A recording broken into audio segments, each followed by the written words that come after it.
Hey. Hey.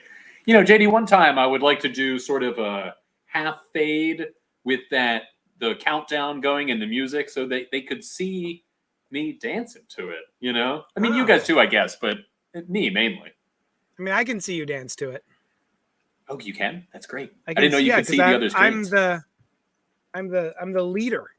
Oh, I didn't know that was one of the leader's powers in this instance. Yes. Oh, I see. Hey. What's up to all our sidekicks and hedge folk out there in the Geek Nation? You're currently tuning into the CultPop podcast live stream, aka spoiler alert, episode 758, where I guess we could probably review a couple books if we feel so inspired. But really, I think we're just going to hang out. I think we're just going to hang out. I'm going to drink this pumpkin beer. That's cool. Oh, I forgot to get my drink. I'm going to try this Kit Kat pumpkin pie candy. I had one of those earlier, and it smells a lot like pumpkin pie. Cool. Yeah, I haven't tried one yet, so I'm excited. And we'd see if we have some emails in the email bag. But other than that, comment below. Hang out with us. Ask us questions. This is really just, I have a headache. I've had a headache all day. My body feels like stupid. And I could not get all the books read. I could not concentrate. And I thought, let's just do a hang. Let's do a hang. A hang cast. Let's do a hang. Yeah. I'm your host, Johnny Destructo of Johnny Destructo's Hero Complex, located still to this very day at 4327 Main Street, Philadelphia, PA. It's a super rad comic shop catered to nerd and nerd adjacent individuals of all shapes and sizes. That's cool. Yeah. Brian Lieb is with us this week. Hi. And that's it. Yeah. I mean, that's not all that I am, but that's all the people that are here. Yes. Let's see. I have so many tabs open that I can't find the StreamYard tab to get back to the show. We're doing. Oh, here it is. Hey, there we go. Let's see. Noel's not here. Noel's not here. But hopefully watching. I'm in charge of the gifts. So I'm throwing up the gifts. Nice. It is my gift to you. Let's see. Oh, we got comments. Robert Monroe Jr. says, "Good morning, JD and B. What up, B? Good morning. I am totally behind when people refer to me that way. I think it's cool. Yeah, it sounds cool, right? I think it does sound very cool. Action Figure Expert says, hello. What's up? What's going on? How you guys doing tonight? Well, I'll tell you what, Action Figure Expert. I'm fine. Yeah, I'm good. I'm good just too. fine. Yeah. I'm great. Like, there's nothing wrong in my life. Everything is amazing. I just have a headache, and I just don't feel great. So there's those two things. But in the overall, everything's going well. Everything's, yeah. In a long enough timeline, everything is wonderful right now. Does that apply in this situation? Yeah. Okay, cool. Sure. Well, that's all I need. Robin Monroe Jr. and Action Figure Expert, ask us questions, because that's what we're going to be responding to tonight. Yeah, any kind of like comic, geek, nerd related things. What has? What have you? What haves you? Haves you? The what's have you? Oh, this is going to be terrible. This is going to be good. So geek was originally about people, right? A carnival geek bites the head off a chicken, right? Did you ever hear about Mike the Headless Chicken? The chicken that lived for like 2 years with no head. What? That's right. So I'll take as a no. No, it's a real. I mean, depending on your perception of what a joke is, but this actually happened. This actually happened, and they, I guess he had his head cut off, and he lived for 2 years, and was like an attraction. And it was just, I guess the distributed nervous system was able to maintain that existence for the chicken. What? Yeah. It didn't have a head. No head. They fed it through a little dropper. I'm glad you asked. They fed it through a little dropper into the throat, Oh. And it asphyxiated, which is what it eventually died from, not having a head. I can't tell if you're sassing me. I sass you not, JD. I wouldn't sass you about something like this. But if I was, I would something also this tell incredibly important to our relationship. I would never sass you about something like this. Not like this. Not chicken-related stuff. Mars Comics says, hello, JD. Hello, Brian. Hello, everyone. Excellent. That's one of the things I love about Mars Comics. Mars Comics gets into the chat and says hello to every person that they see. I like that. Reminds me of 'Twas the Night Before nice. Christmas, when they kind of Merry Christmas to all, and to all a good night. Yeah, has that kind of feel to it, and I like that. Oh man, the questions are rolling in. Look at that. Robert Monroe Jr. says, "What did you think of Dune?" I'm so glad you asked me, Robert. Me too. I think that it is a book I haven't read and two movies that I haven't watched. Yeah, I can agree with you partially. I you should agree with me you fully haven't seen because those are all facts. Yeah. And I'm cool with them. Okay. I've read the book.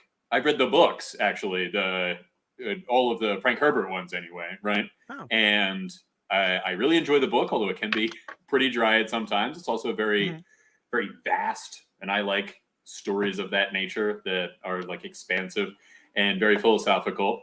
And so I am really looking forward to seeing the movie. I haven't seen it yet. I didn't want to go to the theater right away. I was hoping I may see it this week in like an evening show. I would like to see it. Yeah. Yeah, I'm excited to see it. Well, maybe I'll tell you when we're going to see it. Oh, nice. And then you could sit nearby. Cool. So what do you say? Let's see. Mars Comics heard about the chicken?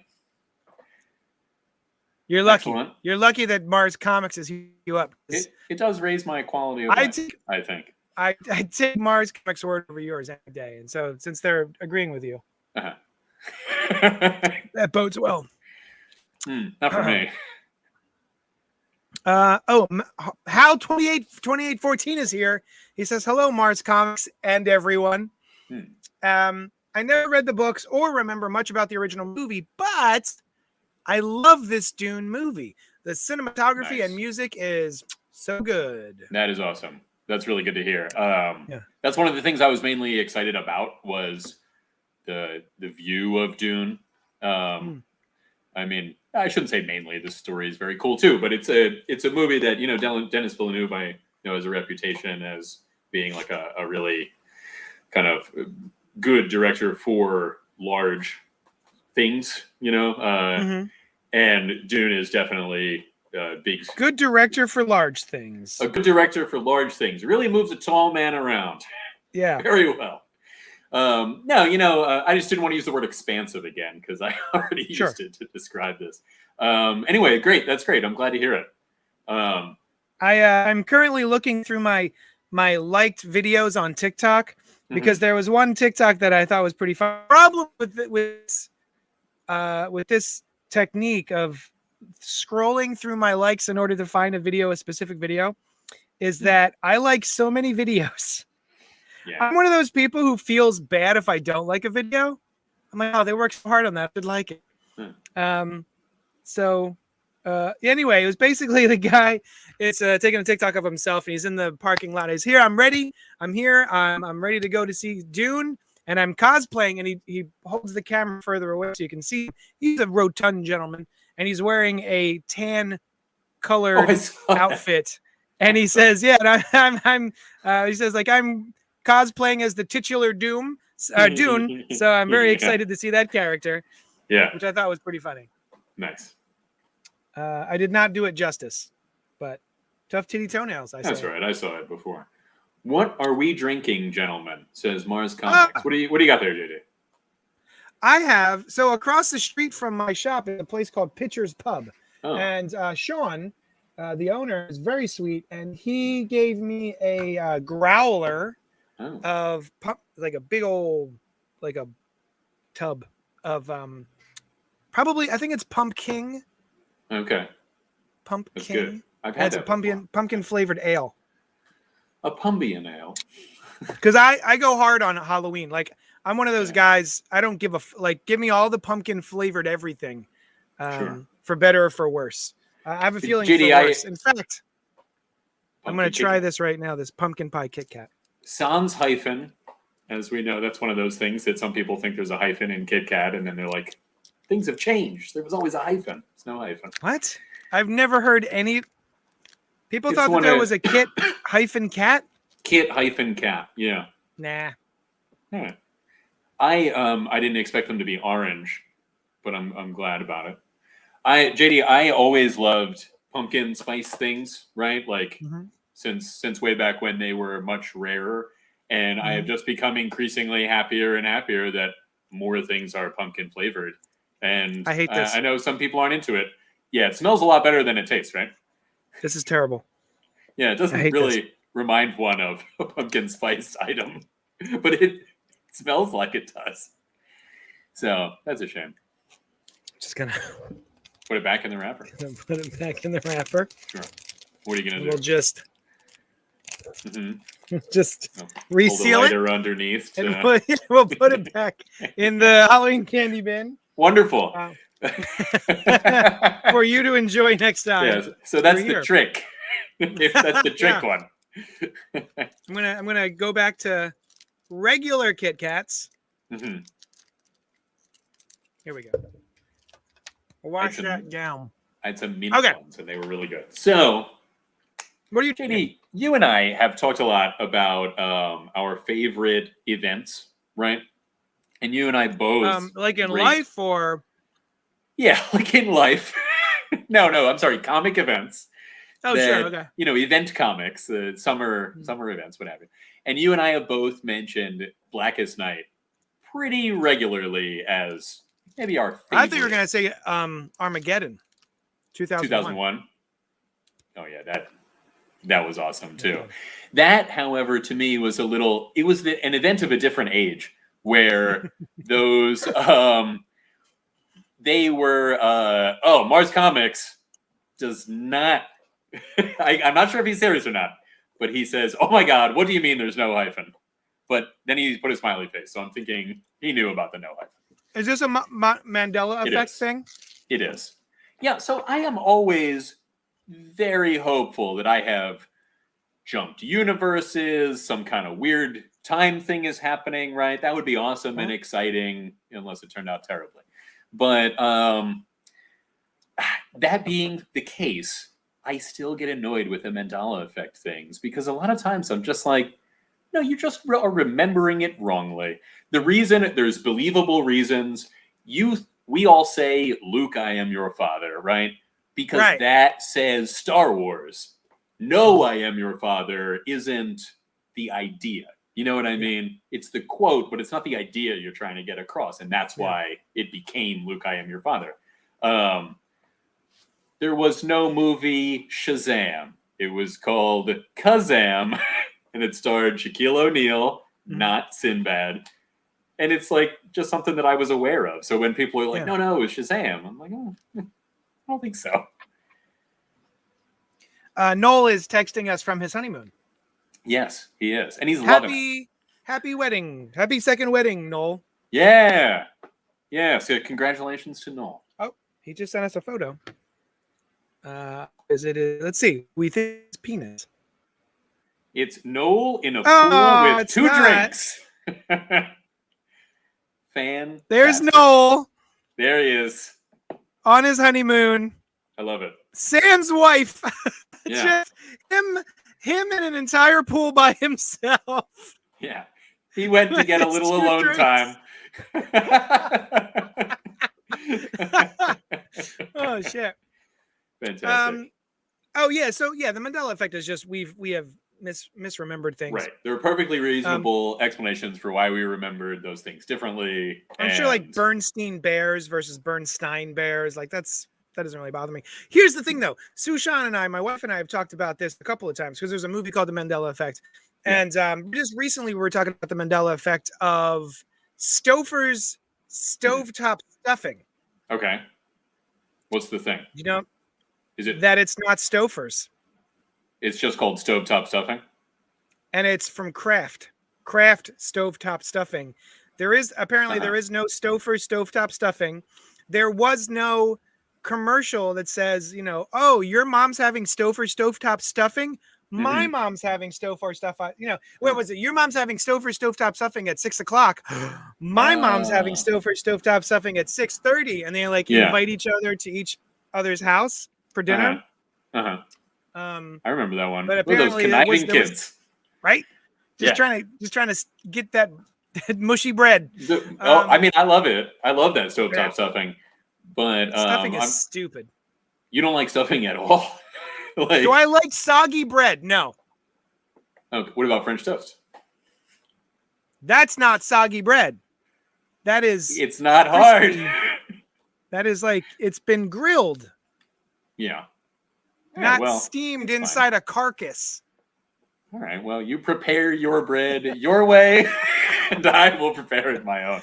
I'm sorry. I didn't realize that your technique of making French toast was to steam it inside a carcass. Yeah. I saw do the carcass method. A French carcass. Yeah, exactly. I don't have it that often because of the moral implications. Ghost Hand 246. Children just have terrible memory. That's true. Yeah. Yeah. It's pretty, especially we live in our heads a lot as kids. Robert Monroe Jr. says, JD, I make a great cornbread oyster stuffing. How much can you get in each oyster? Just like a which itself is a carcass. Right, exactly. Right. Yeah, I guess. I'm sorry, what were we talking about? So, well, you can easily get from Stouffer's. The more you say it, was there a Stouffer's something else, some other product that was Stouffer's? But yeah, Stouffer's stovetop stuff. Doesn't that sound like a whole sentence to you? Stouffer's stovetop stuffing. That's a thing, right? I feel like there's just 2 words in it. I think. Right now, I could have been convinced that it was Stouffer's something. You know what I mean? But I'm sorry. The thing I was about to say was Sushan and I have talked about this before. Okay. Like, back in 2012 or 2013 or whatever the date was, they some sort of collider got turned on, and that's when people theorized that we somehow switched over into another dimension. Sure. Another reality. Sure. And they obsess over this stuff, and they're just like, oh my God, blah, blah, blah. To which Sushan and I go, and our lives are not much different. But wouldn't that intrigue you wouldn't that like blow your mind just to know that it could be the case and was the case? You know what I mean? No, I mean, forgive me if I'm wrong here, Brian, but it could be the case. And it has not blown my mind. There's nothing to forgive, GD. You're right. It could be the case. It could be the case. It literally could be right now the case. To which I say, all right. No, I mean, it's neat, but I'm not going to obsess about it. Nothing in my life has changed so dramatically. Well, not that you're aware of. But maybe you only remember the little things. But that would be the case anyway. What I mean is, like, if you found out that was true, you're like, oh, I now have incontrovertible proof that we've shifted into a different dimension. I would still be like, neat. Oh, really? See, I'd be like, what else is there to do about it? I don't know. I think I would just it would open up to me some realms of possibilities. Like, what else is there to do about it? Yeah. Right? Like, now, what's the deal? I don't know. But what is it? Ghost Hand 246 says, a theory I also have is we saw stuff on a different language, or an instance where they screwed the print of a cover and it stuck. That's interesting. That's very possible, right? There was something where there was, maybe we just saw like a foreign country's thing, and which does change the titles and that kind of thing, or like a translation. Who knows? That's an interesting idea. Yeah. I think I'd be pretty blown away if I found out. I so want those kinds of things, right? I would so be interested in some sort of extraordinary comic or sci-fi-esque thing, then I am like relentlessly rigorous about making sure if something feels that way, is it actually the case, right? Like, I'd love to get carried away in the whole we switch dimensions or whatever, but if I think it's the case, I want it to really be the case, Yeah. It just I could understand if, like, in the ocean I had a different wife or I had a different child. Right. Something major was different in my life, but it's like, okay, we swapped realities, and now Bernstein is spelled different. I would assume though that it would be like if you were reading a comic, right? A sci-fi story, wouldn't it start out with noticing just little things, and then you're like, wait a second, and then you build on it, and you're like, oh, these other things are different, right? I wonder if this could account for, because this is also just, again, this is probably just my experience is a little different. Before the Switch, people seemed smarter to me, and I had a better outlook on humanity as a whole. And then more and more, I am shocked at the factual presentation of the world being put in dispute, like flat Earth. Like all of a sudden, we just decided one year, oh, maybe it's not round. What? Now, to be fair, that I did hear about that way before. It kind of like got big. Yeah. But I mean, that still doesn't account like that idea existed, but why did it take off, right? Yeah, like it really took. I just feel like 1 year it just really took off, and I started hearing a lot about flat Earth, and I was going, "What? What do you know? What is this? Is this a joke?" So their FAQ page, when I first saw them, like years ago, over 10 years ago, the first question that they answer on their frequently asked questions, is this a joke? And then they're like, no, this is not a joke. This is the real deal that we believe. Here's what I wonder, right? This the time frame that we speak of has seen an explosion of information, right? Information availability. And that's true. Everyone is able to find stuff out and spread either purposefully or not misinformation. But where it's really cool to be able, like, it's a very human advantage thing, right? We can learn, we can absorb information, and we like doing it. And we like knowing things that are like in the know, secret things, new horizons, right? Yep. And I wonder if all of that new spread of information that we haven't learned to handle yet has resulted in some really good things, spreading really good information, but also in susceptible areas, people that are like, "Oh, this is something that nobody else knows," and it kind of makes sense. There's nothing that proves that it's not the case, and that's partially what leads us into thinking. I honestly think it's just people wanting to feel special and feeling like they've got a peek behind the sausage of the world that no one else knows about. Exactly. They know something. But to pick something, listen, my problem is you pick the dumbest shit the dumbest sword to fall on. Yeah. Something we have active proof of, and you're just like, no. I think that in some ways makes it easier for people to believe, right? If you tell somebody a little tiny inaccuracy, if you're like, hey, do you know the American Revolution was actually in 1775? People are like, no, like you are incorrect. But if you say like, hey, do you know I don't know, I don't know, some grand crazy thing for the, you make some larger claim, it's almost easier to believe because it's so unbelievable. It's so far outside of what you think you already know that you're like, oh, what if? And speaking of liking being in the know, what tickles us about secret identities? Which, is that similar to it, right? Why did we think it was cool, at least in the 30s up until 2 years ago, 1 year ago, for Superman to secretly be Superman, right? Yeah. To have this one up on other people. I don't know. What's Ghost Hand 246 say? Well, I'll tell you, they say the multiverse theory exists with or without the Mandela effect. It's more of a butterfly effect situation in which we question the importance of our individual action. Also, people are dumb now because we have too much free time. Interesting. I don't know. Are people dumber? I don't know. Are we smarter? But, it's maybe a species-wide Dunning-Kruger effect where we're smart enough to see our flaws. I don't know. I once wondered if, there's the butterfly effect that he's talking about, where you make a decision now, but if it was different, then all these different realities come out from underneath it, or around it. Could that have happened in the past too, right? Like, are there different realities that could have led to this moment exactly, right? Could two different, like, let's take the Berenstain Bears, right?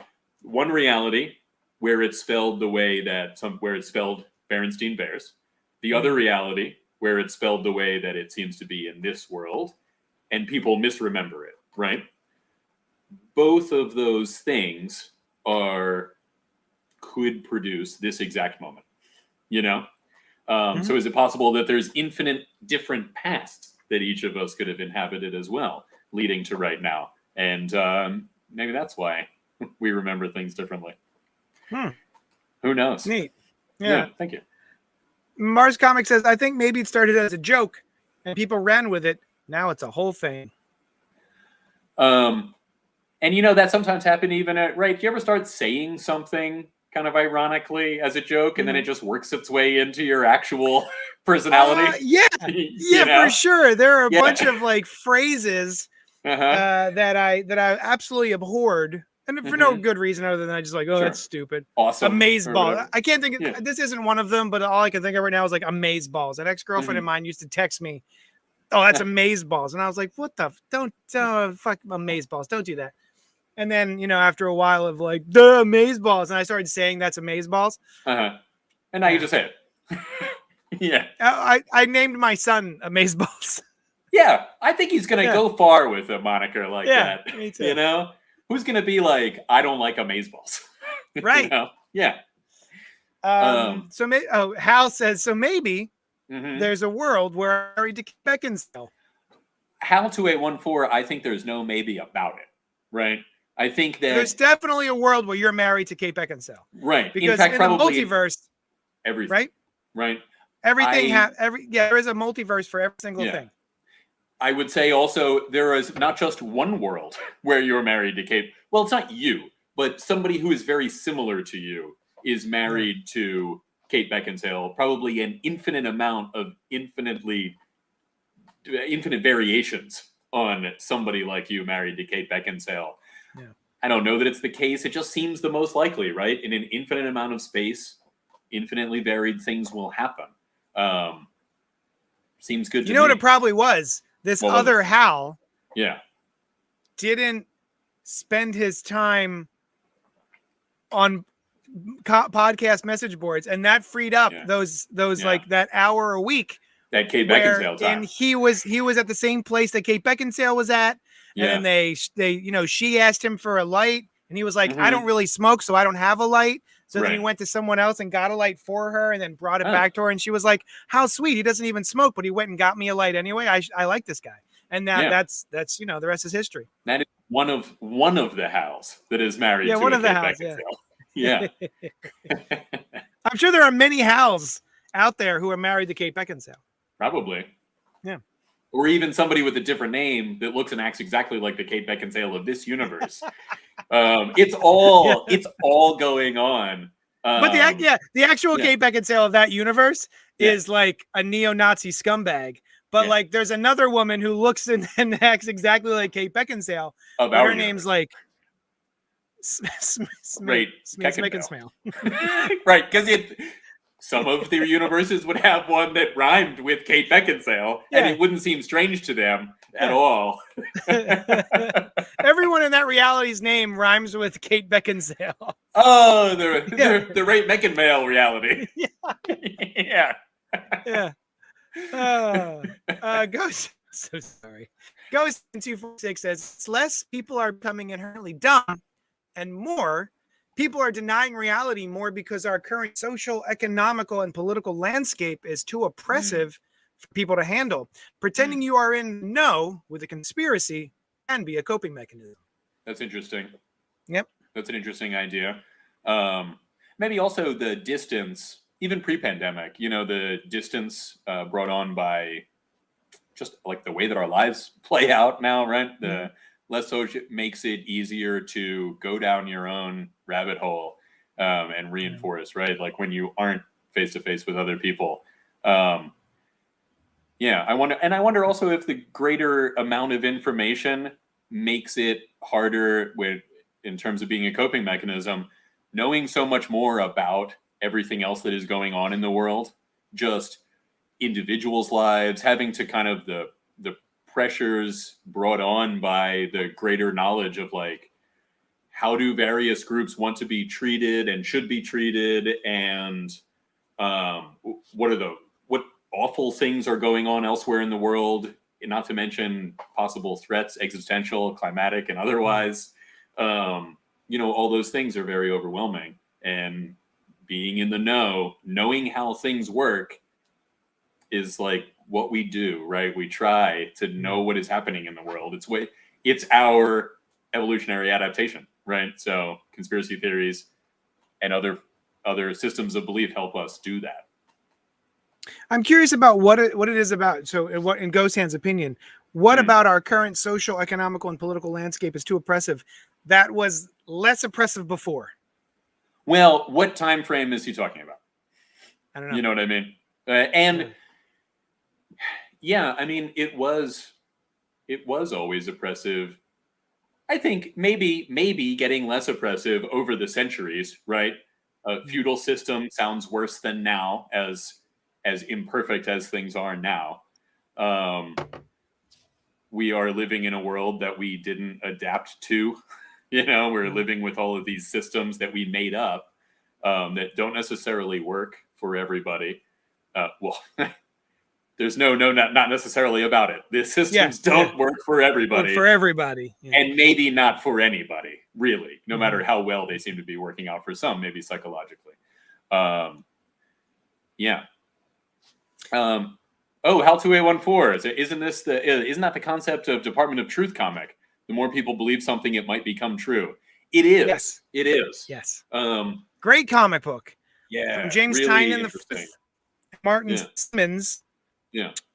Excellent book from Image Comics, and it basically has a what would you call that? Like a government, like task a force, governmental organization, like oversight, ostensibly part of the government, but yeah, like an FBI type to deal with this particular problem. That if too many people start to believe in conspiracy theories, then all of that belief reshapes the world so that belief is true and always has been true. Which is an idea that I've entertained. I mean, there's even in one of the issues of Sandman, they talk about that, where everyone believed something in a dream, in that case, enough so that it became that way, right? It's an interesting idea. It's a sort of power of the human mind kind of thing. But whether we can do it now or not, that's certainly the uncertain. The back of the book says, Cole Turner has studied conspiracies all his life, from flat Earth theory and the assassination of JFK to modern day crisis actors. But he isn't prepared to live in a world where collective belief can turn fringe theories into reality. What is the terrible secret revealed to Cole when he is inducted into the Department of Truth, a top secret branch of the American government that has been tasked for generations with making sure dangerous conspiracies don't gain a foothold in the real world? But as Cole pulls back the curtain on as Cole takes a peek behind the sausage on everything he ever accepted as fact, he must ask himself whether this mysterious department is a force for good, ... or if it is more sinister, if it has more sinister reasons for wanting to control the truth. Probably the second one.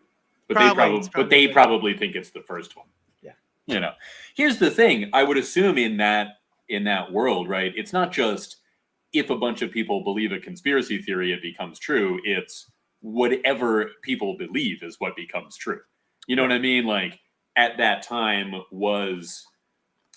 did the sun used to revolve around the earth, and then it eventually started revolving, the earth revolved around the sun because enough people believed in it, which is actually a theory, among, I don't know, physicists is the right word. Theorists? Yeah, but like the anthropomorphic universe theory among theorists, you know them by their overstuffed chairs and smoking jackets in the lounge.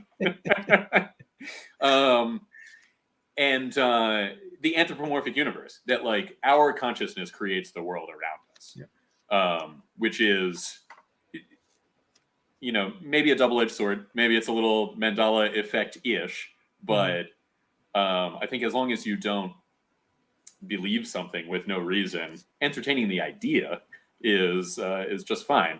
And it's certainly an interesting idea that our consciousness, mind stuff, is what this world is made out of.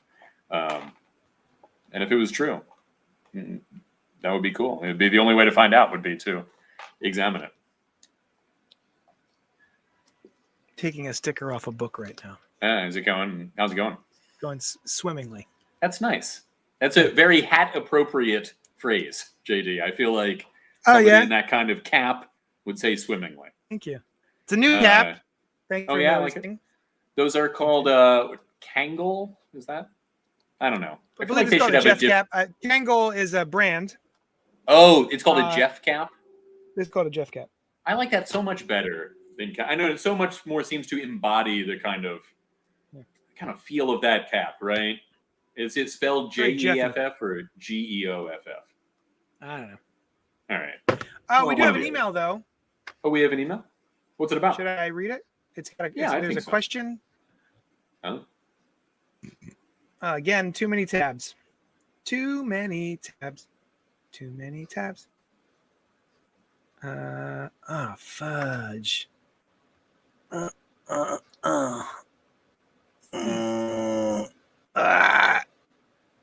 Nope, that's not it. How's that? A little like Beetlejuice. Oh yeah? A little bit. It keeps getting funnier every time I tell it. Sorry. I don't remember that part. So that's what it was. I've seen this in The Exorcist 185,000 times, and it keeps getting every single time I see it. I love that's a great movie. I haven't seen that in a very long time. Well, you go ahead and vamp. You keep talking about stuff till I can find this fucking email. Okay, sounds good. What were we talking about? The multiverse theory. Yeah. That's pretty cool. Yeah. The guy who created the multiverse theory, I forget his name. His son is the lead singer of the band The Eels. Yeah, the lead singer of the band The Eels, whom I know from the American Beauty soundtrack. His father was the first to the many worlds interpretation of quantum physics, where the idea is that the idea of other universes makes some of observations in quantum physics experiment make sense. So he did that. It always tickles me when in a TV show they're like, "Oh, we've destroyed the multiverse. Now there's just this single universe." And I'm like, "No, there's the real multiverse is out there. It doesn't matter what you say. In this, that's still another world, and I exist too." Shut up. I found it. You found the letter? I'd already stopped talking. Good. Hey, Cold Poppers. Thanks for all the great shows. I was just wondering, in the spirit of the holiday, which is now over, in the spirit of the holiday, what is your favorite horror movie? Sub question, what is your favorite Halloween candy? Interesting. Do you want to go first or shall I? How about I'll answer the candy question first, and then you answer the horror movie question first. We'll break it up like that. How do you like that? All right, go. So I don't have a favorite Halloween candy. They're just regular candies in smaller sizes. You don't really see candy corn around a lot, so other than Halloween.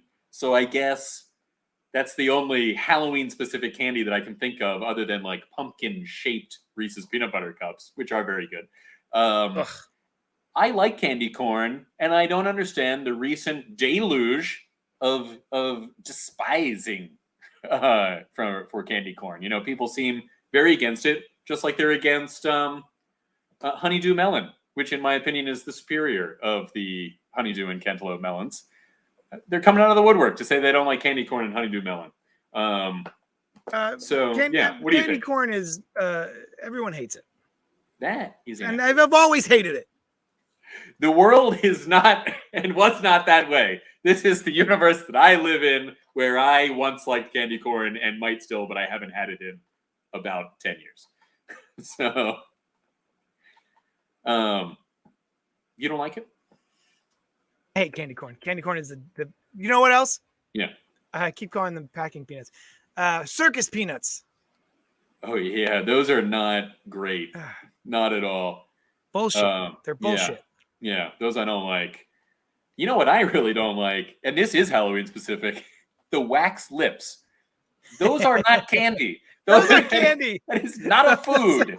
Like it's Although they're marketed as food. Yeah, there are other ones which Yeah. are like little soda bottles The that little are soda wax bottles with a like little 2 sip. droplets of a syrup in it. Yes, And a it's bird's breakfast of soda. That's what I always feed my birds is 2 Yes. droplets of soda. And then the rest is a wax soda container.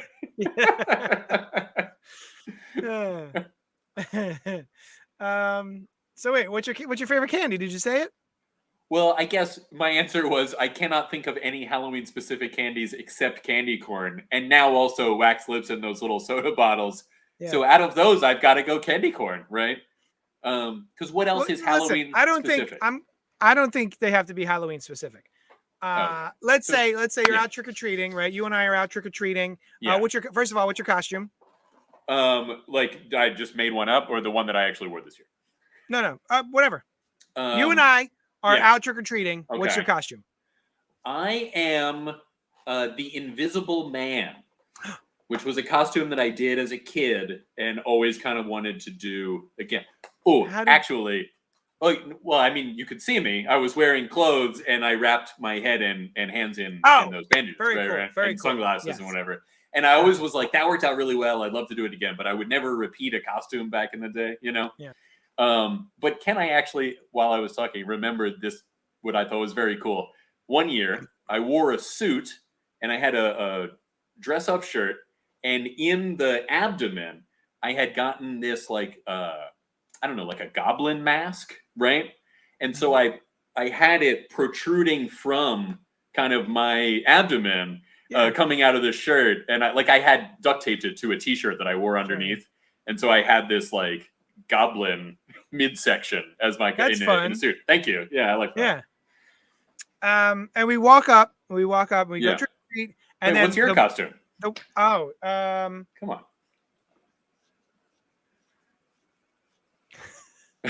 See, it's not so easy, is it? I'm the clitoris. The clitoris. Yeah. Hiding in behind stuff. Hard to find. So that you know why? Because if I choose that, if I have to be the clitoris, then I have to do some research and find it. So we know where the clitoris is, ladies and gentlemen. I mean, we're kidding. It's especially on ladies. The body. Yeah, the human female of many mammal species, maybe. I don't know. I'm not entirely sure how many species. So what are we? Oh, so okay. Yes, my point is we're there. Favorite I'm candy. a clit. Yeah. You're a goblin. No, I was the half goblin torso person. Oh, sure. Yeah, I'll be there. Yeah. And I'm a clit, you're a goblin. You reach out your sack and they drop in candy. Sure. What is the candy that they're going to drop in there? They were just like, oh, just yes. Like, sweet. And we're going to say the full bar option is off the table. Any full bar is great, right? You get a giant size, regular size. That's no. Great. So we want you give me a giant size mounds. I'm still disappointed. Oh, that's a really good point. I don't care for them whether they have nuts or not. The Almond Joys and mounds. Sometimes you feel like it. Sometimes you. I never feel like either of them. I never feel like terrible candies. Yeah. Yeah. So the clit reaches out its sack, and what is dropped in? Yeah. The question to you. Question. Oh, me. You know what? I'd probably be into a Milky Way. All right. And the Reese's peanut butter cup really popped into my head, but I think it was just because we were just talking about it. I think I see Milky Way trickling into that bag. I'm all about it. Yeah. All right. Mine doesn't exist anymore. Oh. But they're the reasonable facsimile thereof. I used to love the Mars bar. Oh, okay. Those don't exist Do you anymore? know the Mars bar? I know of it. What was its deal? Basically, if you have a Snickers almond now, right. Okay. that used to be the Mars bar from the Mars company. If you look at the back M&M of the Mars. Yeah, M&M Mars. I'll tell you, back in the day, when I was growing up, I would not have liked that. I did not like nuts in my candy back then, but now I feel like I love nuts in my candy. Yeah. You drop all those nuts in my sack. Those Yeah. candy coated. Oh, if anyone, you know what? While we're on the subject, of candies, if anyone out there, in the CultPop Nation has a tie to a delicious chocolate covered peanut, please send me a link. I used to love Goobers at the movie theater. They make them. They make them. Okay. But recently, I bought like 5 boxes of them at the CVS because they were like $1 a box. For sure. And boy, I don't know if they changed the chocolate recipe or something, but they're just awful now. No good. Yeah. That's a shame. I'm trying to find, because it's a pretty easy recipe. It's like chocolate and peanuts. Yeah. But for some reason, the chocolate is really bland. Would you accept like a peanut cluster? That's just like a bunch of. No. It has to be individual peanut. Peanut clusters generally have caramel in them. What if it? I mean, really, is there no just chocolate covered peanut like cluster agglomeration? Yeah, exactly. Nah, man. You know what? Given my druthers, they're all individual chocolate covered nuts. Okay, that's fine. Peanuts. Yeah. So yeah, mine's the Mars bar. That's cool. Delicious Goobers, old school Goobers that still taste good. Yeah. Okay. No action figure expert. Peanut M&Ms. Get out of here. No. Don't get out of here. But he doesn't. Don't get out of here. Stay. Stay. We love you. Is it too much chocolate for you? Is it the candy coating? No, I like a good amount of chocolate on my peanut. The chocolate covered. The peanut M&Ms have like the candy. It's the candy coating. You want them to melt in your hand. It's also a different chocolate. Maybe that's part of the problem. I don't like the chocolate on those either. Okay. I mean, I'll eat. Don't get me wrong. Right. I'll eat a peanut M&M. As long as the day. As long as the day. As long as the day is here, you'll eat a peanut M&M. Like that old saying. As long as the day is here. Yeah. I'll be eating peanut M&Ms. Right. Sure. That's the classic saying. Yeah, why the peanut M&M part is in the classic saying, I've never understood. It just is metaphorical in most situations. But, But we're talking about favorite candy. Eyes light up candy, that kind of thing. Yeah, a little in-draw of breath, like, you got to go to this house. Kind of, that's what we're talking.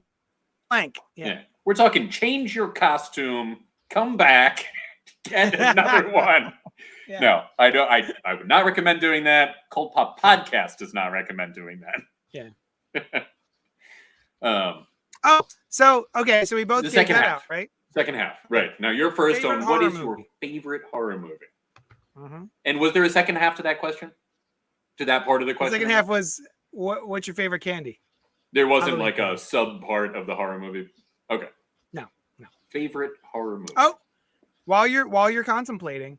Yeah. Action figure expert says as long as the day is so long, Butterfingers all day for me. Long live Brother Fingers. Long live Brother Fingers. Yes. Oh, my favorite candy, Brother Fingers. Oh, I thought that was a separate statement. Either the fingers of one's brother or Brother Fingers, leader of various cults. The Fingers cult, yeah. The Fingers cult. Butterfingers are good. Butterfingers are good. I do like Butterfingers. I didn't get into Butterfingers until later in life. Not until I bet you got into them because Bart Simpson started peddling them, didn't you? Crispity, crunchy, peanut buttery. Crispity, crunchy, was there a chocolatey? Or am I thinking of I'm thinking of chewy, chocolatey, crunchy, munchy. whatchamacallit. Oh, gee. Oh, wow. You remember that? You remember the Oh, I whatchamacallits? do. Yeah. I remember in my early teens going through like a whatchamacallit phase where like every time I really? went to the A+, Oh, the A+, whatchamacallits. which is Yeah. also a thing of the past. Yeah, it used to be. It was AM, PM, And then those became A+. A+s, right? and then they were out of business. And well, no, they got bought by 7-Eleven, and a lot of them are Oh, is now that it? 7-Eleven. Yeah. All right, favorite horror movie. Oh, I'm first on this one too. No, I don't know how. I'll yeah. go. Okay. Listen, here's the problem. I love horror movies. Okay. I'm wearing a Killer Clowns from Outer Space T-shirt right now. Sure.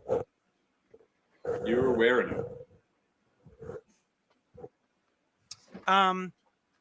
So that's a difficult question for me. It's like it's got to be a genre thing, like a subgenre. Like my favorite slasher movie would probably be Halloween, even though it's not technically a slasher movie, although it begat later installments were slashers.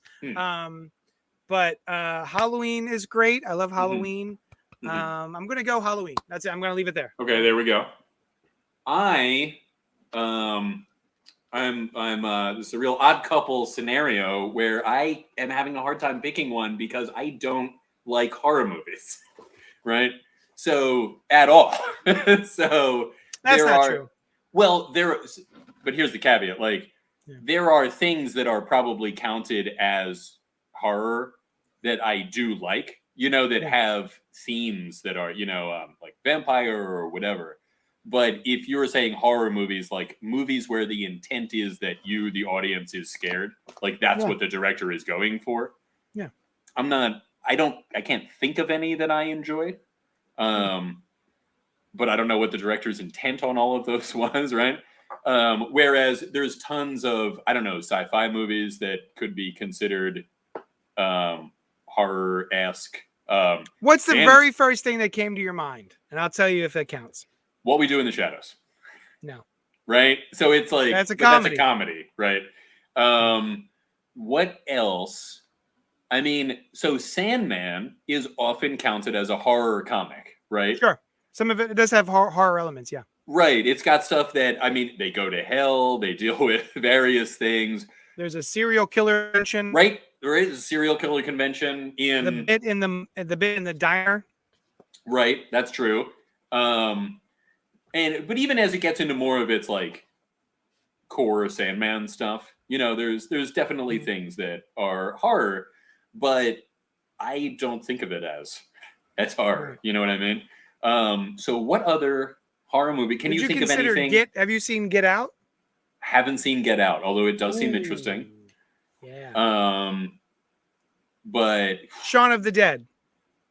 Haven't seen it, but would really want to see it. Didn't get around to it. I like their other movies. What else? What else could you think of that was? I don't know. Seven. Never saw it. Like, Jesus Christ! Do you have a television? I do, and I've been to the movies. And I would see Seven. I just didn't. Have you ever seen The Exorcist? Nope. Never saw it. Didn't watch The X-Files. Never saw Alien. Oh my God. Yeah, because I heard it was scary, The X-Files, back when I was a kid, and I was like, well, I don't want to watch it. What else have you got? What other horror movies do you think I might? Do you want me to just rattle off all the horror movies you haven't seen? I don't. No, I mean something that you think I might have seen. Something that like also could be classified as sci-fi or fantasy. That. Gosh. Yeah. That's tough. Yeah. So I don't know. I mean, like, I love Buffy the Vampire Slayer, right? But would you consider that horror? It just has vampires in it. It's like, right. It's a real tough one to make the determination as to what is horror, because there's a lot of stuff that has the same elements, but they're not trying to make you scared. I am bringing up top 100 horror movies. Here we go. Let's see what I can score, and my score will be how many I have not seen. I'm just gonna go through them until we find one that you've seen. Here we go. You ready? Ready. I'm not. The Tingler, 1959. Never heard of it. The Blair Witch Project. Tingler. Didn't see it. was interested until I learned that it was fake, and then I was like, well, screw that. Witchcraft Through the Ages, 1922. Nope. No, you haven't seen The Conjuring. No. No. Burning. No. No. No. They Look Like People. No. Haven't seen it. In Fabric. The Invitation. No. Nope. Paranormal Activity. Didn't see it. Jesus. No interest in seeing it. Creep Show. You probably haven't seen Nope. that. Black Christmas. Never heard of it. 1974. Oh. No. The Stuff. Nope. Never heard of that one either. That one's about like a murderous yogurt. Okay. Lake Mungo. Haven't seen Lake Bongo. Good Night, Mommy. Is news to me. The Wolfman. The Wolfman. Which one? With Lon Guillermo Chaney del Jr., 1941. Haven't seen it. American Werewolf in London. Ah! I loved it. Hey! That's There we it! go. I loved Hey! it. That is a great, you know what? Yeah. That's okay. even, like, that's, as a horror guy, Okay. excellent choice. That's my favorite horror movie. That is a delicious choice. Excellent. American Werewolf in London. Wonderful. Cool. There's a good Thank song. What's that? There's also a good song. Oh, there's a good song. Do you mean the Werewolves of London, Warren Zevon? Yeah. Yeah. Was that from before Oh, I the don't know. movie? I don't know. There is a Leho. It's not Leho Fwuk. It's very close to that, but there is one here in Philadelphia, like in the song. Yeah. Mars says, "Oh yes, whatchamacallit? Chewy, chocolatey, crunchy, munchy." Action Figure Expert says, on a side note, would you guys consider the Saw movies a slasher film? Have you seen any Saw film? No. No. Are you asking me? No. I would. I'm asking Brian. Yeah. No, I haven't seen it. Action Figure Expert. No, those aren't slasher films. Those are what we call, gore porn. Gore porn. Yeah, Trapped it's in just a room stories. Yeah. Seems like that should be a subgenre of horror, right? Where people Yeah. are trapped in a small area. Mhm. Yeah. What about Zombieland? Action Figure Expert. I have not seen that one, but I would. That's see a fun it. one. Like I'm looking, and especially now that they're making a sequel, I think I should check it There's out. already a sequel. Came out like a year or two ago. Fantastic. So I've got time. I can put it on the Have you- back burner. So have you never seen the original Dracula or Frankenstein? I'm sorry, Dracula or Frankenstein? I don't know that I have. I think I did see Mary Shelley's Frankenstein. Ah. Although Mary Shelley's Frankenstein is often the book is often considered the first sci-fi story, or at least among the very first, but often right. first. So, and since that movie adheres much more closely to the book, that might not even be considered horror. Who knows? Mars says, if Buffy is in the title, it's probably not horror. Interesting. Torture porn. Robert Monroe Jr. says, yes, torture Okay. porn. Thank you. Okay. Gore porn, torture porn. It's all of those things. Huh. Yeah. Although Oh. I do enjoy some of the Saw movies. I also enjoy the Final Destination films, which I think are kind of a precursor Oh. to the Saw films. I liked those. I think I only saw the first and maybe second one. But is that First horror? one, Devin Sawa, man. I used to love that guy. I don't know He's who that is. Devin Sawa. If you don't know, the lead guy from not only Final Destination, but also Idle Hands, which is a really fun stoner horror movie comedy. He is in both of those films. He is now the guy who plays the dad in the Child's Play TV show on the Sci-Fi Network called Chucky. Oh, I see. Yeah. Nice. Yeah. Could I? So we were talking about science fiction. I Mhm. was talking about science fiction a second ago about how Frankenstein is the first one, right? And I have a little theory that I'd like to run by you and our audience here. So people say that Frankenstein is the first, or some people say there's an Edgar Allan Poe story where somebody goes to the moon, and there's a little bit of a debate. But I have one that I think predates the both of them by a few thousand years. The story of Icarus, right? Is that not sci-fi? There's no magic that I recall. Daedalus builds the maze, right? The Minotaur, the labyrinth for the Minotaur, and then they get imprisoned in this tower. And so to escape, he builds himself and Icarus these wings, right? Because he is a very capable inventor. And according to their knowledge of science at the time, birds fly with wings. You make these wings and you can fly. If we could only make wings in the right way, I say that's sci-fi. There's no divine intervention. There's no any kind of magic or spirit or whatever. He just technology-wise crafts these wings, and then their mechanical nature fails is part of the story too, right? Wow. Like the heat of the sun causes the technology to go wrong against Daedalus's warnings, and Icarus crashes. So, is there any reason that should not be considered science fiction? Wow. I'll buy it. I'd buy that for $1. All right, thank you. Well, you can have it for free. Oh, thank you. Yeah, I don't have $1. That's all right. Wow, that's good. Well thank done. You. Oh, thanks. Action Figure Expert says, "What about Scream? Have I seen that? It? Haven't seen it. Now, to be fair, to be transparent, what it says is, P, what about Scream Stream? Have you seen that? I am translating that to, have you seen Scream? Right. I'm assuming Scream is also the movie with a Scream. space in between each letter. Yeah. S space C period R period, etc. Scream Stream. There is a streaming platform right now that I just came upon. It was like I got like a Instagram ad for it called Scream Stream. But I'm assuming he's asking about the movie Scream. Presumably. I have seen that. It's one of my all-time favorites. But again, that's more of a horror comedy. But is it? Yes. It's a very self-referential. Okay. Oh, right, because they like one guy knows all about the different tropes in horror movies, right? Well, not just one guy.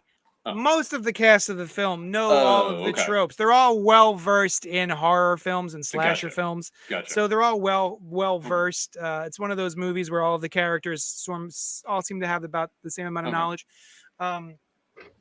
But yeah, it is an all-time favorite of mine. It was a game changer when I saw it back in the 90s, I think 96 maybe. I went and saw that in the theater, and I went back many times to see that movie. It really, I just thought it was a lot of fun. As someone who knew all the same references that they did, oh, nice! I had a blast with it. Yeah, it was a lot of fun, and I thought there was a legitimate whodunit in there as well. Oh, that's cool. Yeah. We're actually doing that tomorrow night for Movie Club. You know, we do Movie Club and Book Club on Tuesday nights. Yeah, you do on Zoom. And tomorrow night is actually going to be Scream 1.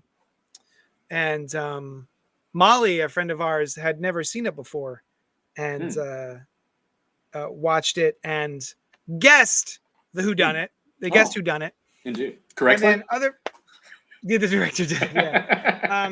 It's also directed by Wes Craven, who was the originator, the director of Nightmare on Elm Street. As well as The Last House on the Left and a whole bunch of movies. But nice.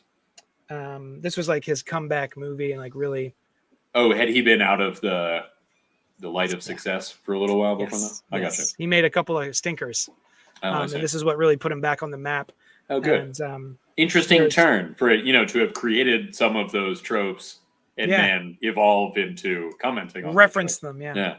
That's one of the things I like the most about two things that are referencing the same stuff.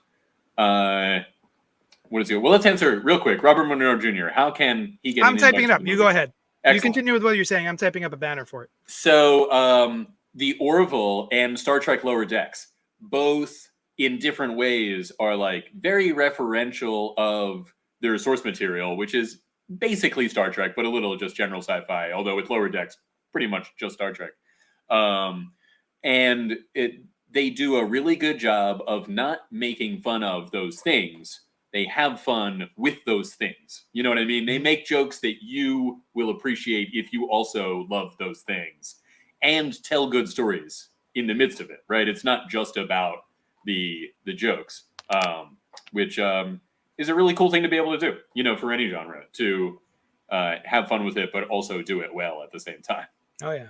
Yeah. To answer Robert's question, I put up a banner here. It's a Facebook group, and the name of it is simply JD's Hero Complex Book Club. It's the name of my store plus book club. So JD's Hero Complex Book Club.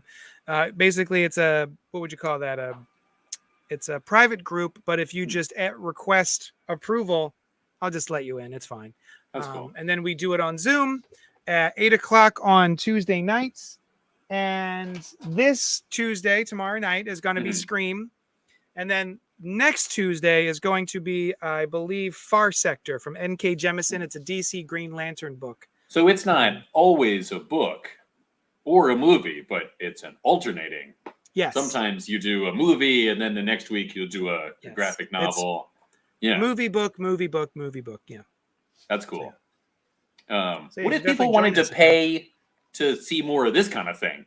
I don't know why they would, but if they did want to, they could definitely go to patreon.com/JohnnyDestructo. You can help us out that way. The banner is on the screen here as well. Yeah. I think we've got 19 patrons right now, which is very nice. And I'm actually going to be starting a new stickers tier where I'm going to be designing a new sticker every month and sending it to you. I just have to actually sit down and create that.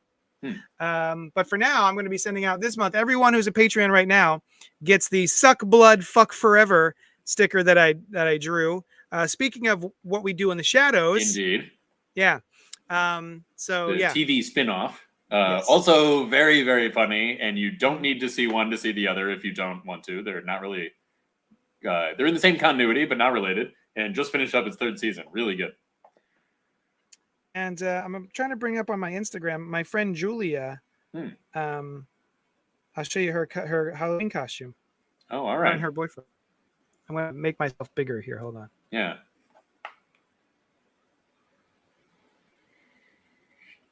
Excellent. Colin Robinson and Nadja. Isn't that great? Mm-hmm. So, yeah. I thought that was very cool. Very cool. Mars Comics is into Far Sector. As were we. JD, you didn't finish it, right? You were out. Not yet. Yeah. Okay. Cool. I'm gonna though. Actually, I'm so far removed from Far Sector. I'm so behind on it that I'm just gonna start from issue 1. I'm just gonna read the trade paperback from scratch. That makes sense. Yeah. For next week's, So Mars Comics, if you're available next Tuesday night, we'll be doing Far Sector. So you're more than welcome to join us. Very cool. Hey, Noel mentioned a question earlier, right? We said, did. Hey, Noel, you got any questions for us to talk about? And like, he said, favorite margarita, because he was drinking a margarita at the time. Yes, he did ask us actually 2 questions. One, would we choose a strawberry, passion fruit, mango, or lime margarita? I think JD said strawberries all day, and I said mango at the moment, but I love the name passion fruit, so that's cool too. He said, then, what comic series do you wish had a follow-up, and or what abandoned series do you want a conclusion to? Which is a good question. Do you have an answer for that? Does anybody in the comments have an answer for that? Anything? Write your comment. It would be cool. Write your answers in the comments so that I can steal it, because I don't have an answer just yet. I'm thinking. Yeah, everyone will be able to see it, JD. We'll know. And also, I just said it out loud. Yeah, well, that's another thing. What comic series do I wish had a follow-up? Yeah. Preacher. Like something that was canceled or something that finished, but you would like a second part to. Trying to think of what canceled things. There's one I saw so long ago. One issue, Misericordia. It was a very interestingly drawn thing, and I never saw another one of it about this like underground society and a robot or something. And the surface of the planet Earth is all sand and unlivable. There was an Infinite Horizon.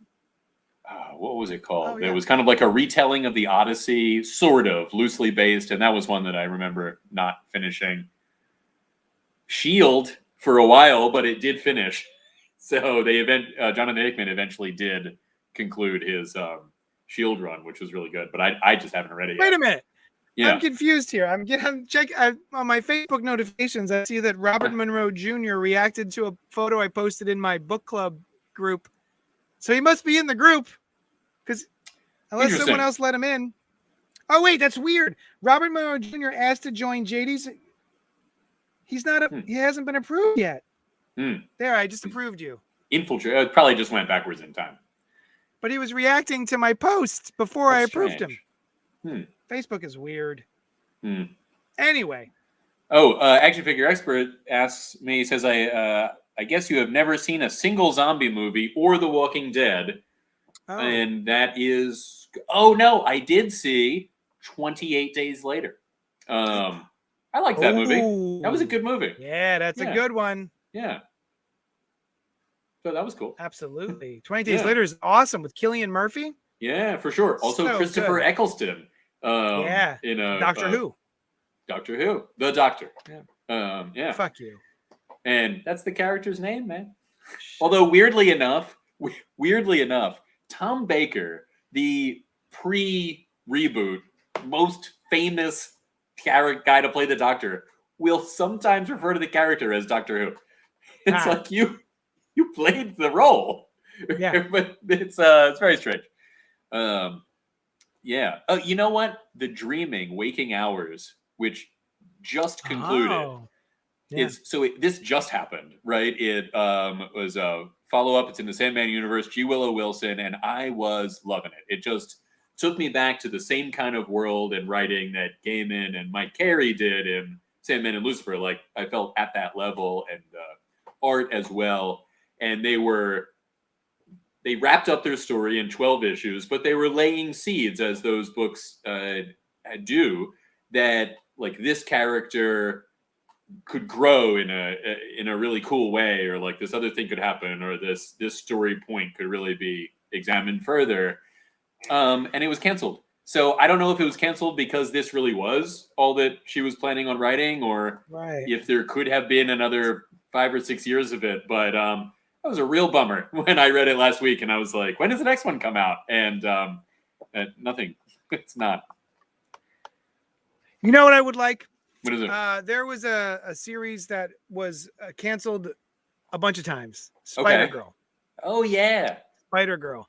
Yeah. Which was basically Mayday Parker, who was Mary Jane and Peter Parker's daughter, who actually exists in continuity, in regular 616 continuity. She's out there. MJ and Peter just don't know about her. Right. She's out there. She could be 2 months or 10 years old, depending on whatever they wanted. Right. But they did a thing called What If MJ or what if Mayday became Spider-Girl or something like that. Right. And that one shot, that one What If was so popular that they made a series called Spider-Girl. Yeah. And they kept trying to cancel it, and every time they canceled it or got news that they would be canceling it, there would be a huge letter writing campaign, and they would be like, all right, fuck, geez, never mind, we won't cancel it. Not just a series too, it spawned an MC2 universe, right? Yes. Remember, there were like other titles that were in that world. Yeah. I would like them to revisit it. I think that might be kind of fun. That would be fun. There was something about the way they did it that felt like early Peter Parker, Stan Lee, and Steve Ditko. Yeah. Spider-Man. Yeah. Yeah, definitely. It really recaptured that feel. That lightning in a bottle. Somehow they were able to sort of mimic that sort of style, and I was really impressed. Yeah. There you go. You know what? This reminds me of this. So this isn't a comic that was canceled. This is something that never happened, but looked like it was going to happen. There was I forget if it was in 52 or a little bit before that, but I think they were a group in 52. Donna Troy, Kyle Rayner, Jason Todd, and the Ryan Choi Adam, like, seemed as though they were going to get thrown together as a team. And I was like, that's a real cool team, you know? Yeah. I think that would be a really cool mix of personalities, like those characters from that time, to write a group of stories about, you know? That does sound cool. Yeah. Mars Comics had commented Way of the Rat. I don't know that one. But I don't know what that is. Yeah. Oh, I do remember this. It was a cross-gen book by Chuck Dixon, who is sadly a Comicsgate guy now, I think. But I remember this. Yeah. I feel like there's a better answer out there for me, right? Like something that I was really disappointed that didn't keep going, that I just don't remember now, from a while ago. Yeah. I would like Ben Riley. I always like Ben Riley Scarlet Spider series. Oh, okay. But of course, Ben Riley is now in the Amazing Spider-Man, so he's around. He's around. But yeah. Oh, I'd like to see more out of DC 1 Million. Really? Okay. I would, or what's that? Grant Morrison. Yeah. Grant Morrison's DC 1 million. In fact, I have one of them on my rack of comics which have stuck with me. These are either just like things that I remember, one or two. It's not visible on screen. It's a little lower, but it's there. And you know what? Really, that's just one of my main action figure desires is a DC 1 million Superman along with a Wave Rider, right? Oh, yeah. Nice. So I think that's like trickling in. But yeah, I'd take anything. You know, it was a cool series. Kronos. This was a guy. You remember Kronos, the Atom villain? It was a guy who had like a black suit with like blue kind of lines all over. It was very Aztec influenced in the 90s. And I believe he was of Aztec descent or Mesoamerican descent. And he could travel through time. And I liked it. I think From it was was that DC or DC. Yeah, he was somebody. I don't know if he had Kronos's. If his name is even Kronos, he's one of the Atom's only villains. Gotcha. Kronos. He was in that awesome Justice League animated. Remember the Out of Time one? Yeah. He was like the main bad guy in that one. Interesting. Yeah. Anyway, yeah. Right. Ooh, good question, but I can't think of what I feel like is my true answer. You know. Action figure expert. I was upset when Marvel Max comics like The Punisher and War Machine got canceled. Oh, all right. Yeah. Was that the like harder edged, more adult kind of thing? Yeah. Okay, yeah. All right. Anything else before we jet? Well, you know, earlier on in the show, you remember we started off. I said, "This is definitely events," and you said events in my life or in general. Right. I said comics events, and what you said, you thought I was going to say Armageddon 2001. And I'll say that's a little different because events in those days, right? That was like a bookend kind of event where you had, which is also on this rack, because of a few moments in issue number 2 that have returned to me over the years. And the real thing with that event was like the first story and the last story, but all of the annuals were like different, unconnected stories of what could happen 10 years in the future in 2001, whereas Blackest Night was a comics event that told. I mean, it had a bunch of stuff, but yeah. So I would count them as two different kinds of things. But I was gonna say, what do you think makes it our greatest thing? But you know, that's maybe a topic for another day. They need to make an Armageddon 2001 omnibus. Oh, that would be awesome. Yeah, I would read the shit out of that. Ooh, I might. And I don't buy omnibuses, right? They're a little too rich for my blood. But man, I would get that Armageddon 2001 omnibus. I loved those. I think of so many of those still. I think of like Wally West. His future is that he's retired from being the Flash and he reads the like sales catalogs every day at super speed. And that's why he's like the greatest salesman there because he's like so well versed, and that moment has just stuck with me. In addition to him transferring, his son is born with super speed but no aura, right? So he can't run or else it'll really hurt him. So Wally West at the end transfers the aura to that. I think a lot of how Superman became president, right? When he has his secret identity revealed because he gets all shot up, you know. There's another one where he married Maxima because Lois got killed. Yes, and they're making out on her tombstone. Tombstone! Yeah. Brutal! Classic. Why did they do that in comics? Didn't Cyclops and Emma Frost do that too? Why would you do that? What would possess any of those people? They had to drive there. Right. They were on a spaceship. Go to the grave. Yeah. That's like a really long journey from wherever Maxima was. I bet you she was like, you know, it'd be hot if we made out on Lois Lane. And Superman, having completely changed as a person, is like, you know, all right, you're right. That would be hot. Let's do that. And whatever happened to Maxima? I always liked Maxima, but she hasn't been around in a long time. Quite a while, yeah. Quite a while. I don't remember seeing her in the New 52.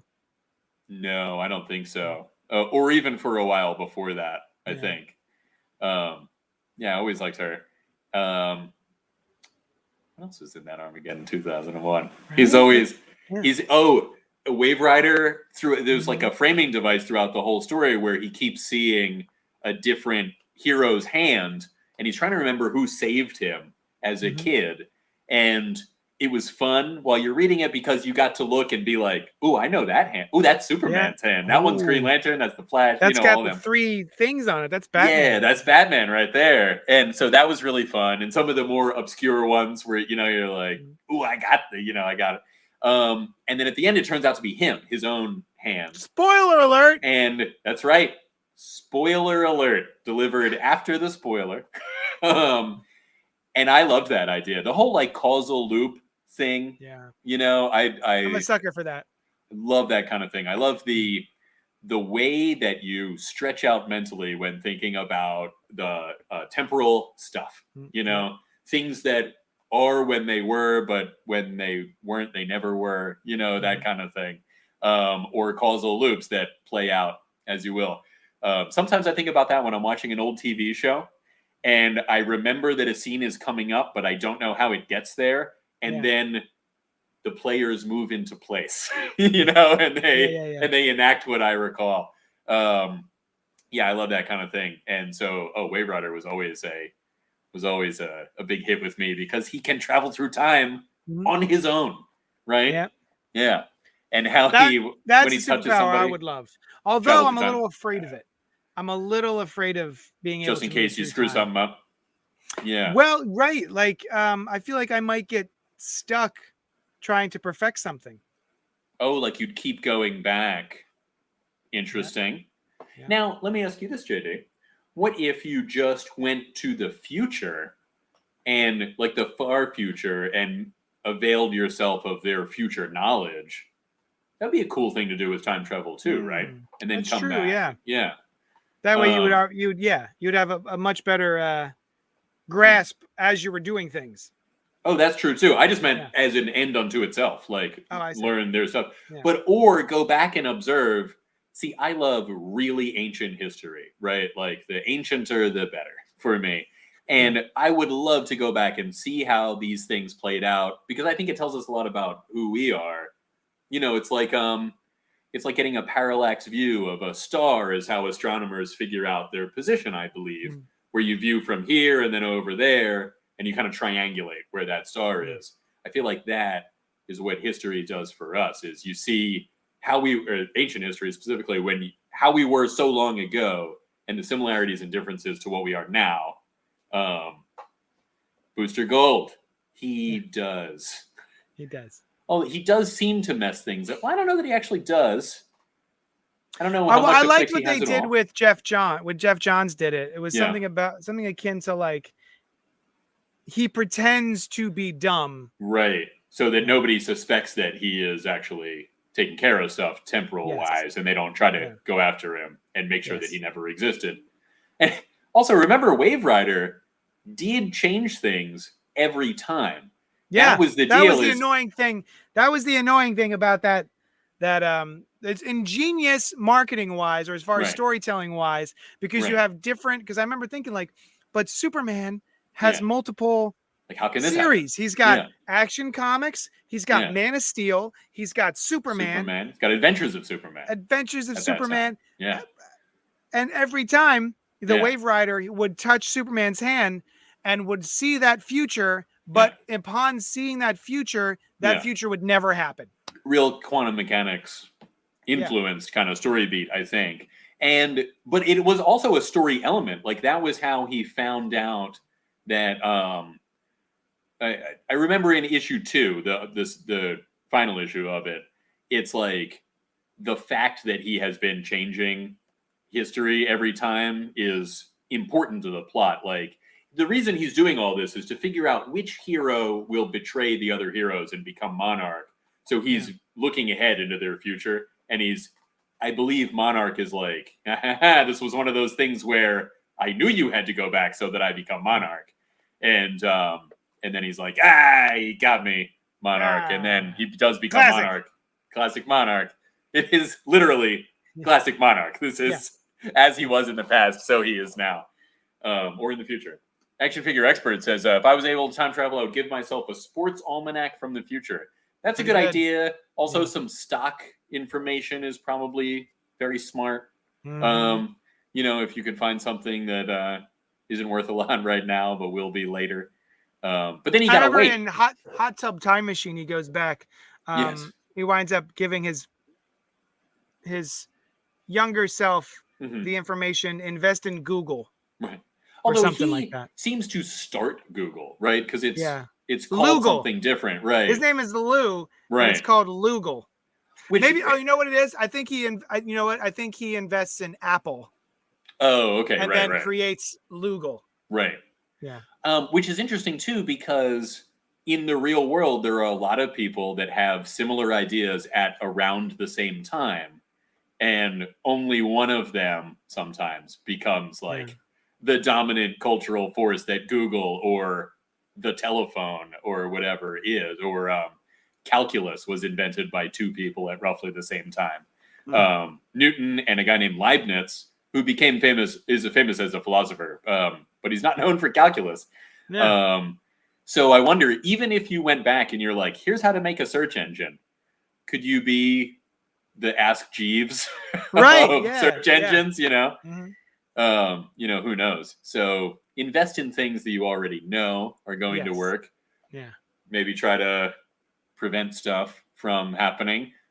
Although that brings up an interesting question, JD, right? What if This is the last question. I gotta go. this is it?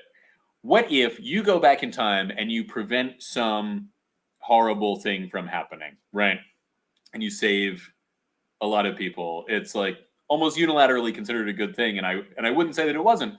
The question is, do you become worse because you now prevent all of the events, all of the people who would have been born in your original timeline from existing at all, right? They never lived. They didn't just meet a terrible end. They never got to exist in any way. Unless, of course, the multiverse is the case. And then going back in time to change something doesn't matter anyway, because everything exists that possibly can somewhere. I do that every time I masturbate. You go back in Kill time and millions change something? of people who could have existed and now they won't because they're in a tissue. And not to mention the ejaculate. You can't. Yeah. Yeah. Yeah. Well done. Well done. Thank you. Yeah. It really is quite a lot of work I'm going through. Yeah, it's why do What it? I don't yeah. know. It's it's your my thing. cheeks. My cheeks hurt. Oh. I'm a baby. I make potty jokes. All right. Thank you so much for hanging out with us for this nothing of a show. This was actually quite a bit of fun. I enjoyed this very much. Yeah, Hopefully me you too. enjoyed it out there. Hope you guys did too. Let us know what you thought about it, if you liked it only. Yeah. Let us know what you thought if you liked it. Yeah. And what you liked about it, and nice things about us, the people who were here. Send us compliments. Yeah. You can send us your money, your compliments in the form of money at patreon.com/JohnnyDestructo. If you don't have money, you can also just send us compliments. You can rate and review us on iTunes and all that other stuff. Send your pictures. Send us your pictures. Yeah. Just photographs. Just with drawings, whatever you want. Yeah. And like, comment, subscribe, all that sort of stuff. Mars says, great show. Thanks. Thank you, Mars. Robert says, Comics. The Tissue People is a great name for a band. Yeah. And we're freaking out of here. I got to go do my orders before midnight. Cool. Love you guys. Thank you for hanging out with us. It means the world to us. And